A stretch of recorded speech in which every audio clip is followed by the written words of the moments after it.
Kundi ano yung pag-alam ng Diyos. Kasi wala namang nakalagay dito na mayroong mga church na nagkakandalas na. Ang biyada na namin ito ang Diyos.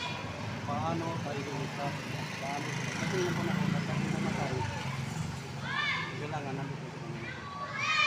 Ang kamatayan, isa na. So hanggat bata pa tayo, hanggat buhay pa tayo, buhay pa tayo, hindi tayo lingkod. Sabi, ngayon ka ba na tanggapin si Jesus Cristo?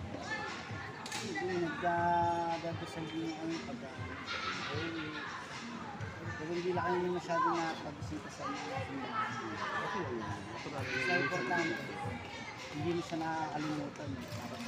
basta importante, Brad, tanggapin mo lang siya. Tanggapin mo siya. Patatanggapin ka namin ngayon para magkaroon ka ng kaligtasan. Magkakaroon ka ng buhay na walang hanggan. Walang ibang tagapagligtas ng ating ng Panginoong Hesus. Dahil tayo makasalanan eh. Opo, bro. Ano ka namin tatanggapin. Ito, may testimony ito. Oo. Ang buhay niya, testimony niya. Saglit lang na testimony. Sa totoo lang, Brad, ang buhay ko noon, Lang ang buhay ko noon, hindi ko kilala talaga ang Diyos. Sabi ko may Diyos, pero ang akong relasyon sa Diyos wala bali. Hanggang gumawa ko sa kalukuhan, gawa ng gawa, sa aking mga sariling gawa, hanggang dumating ko sa kulungan. Nakulong ako 20 years, 26 years ako sa kulungan. Sa awa ng Diyos, buhay pagipalaya ko niya, malakas pang buhay ko dahil sa aking pananalig at pananampalataya sa Diyos. Ng ating Panginoong Hesus na tinanggap po siya ng sarili kong tagapagligtas sa aking buhay. Sapagkat sabi ng Roma sabi ng Roma, ang kabayaran ng kasalanan ay kamatayan. Ngunit sa kaloob ng Diyos ay buhay na lang hanggang sa pamagitan ni Kristo Jesus na ating Panginoon.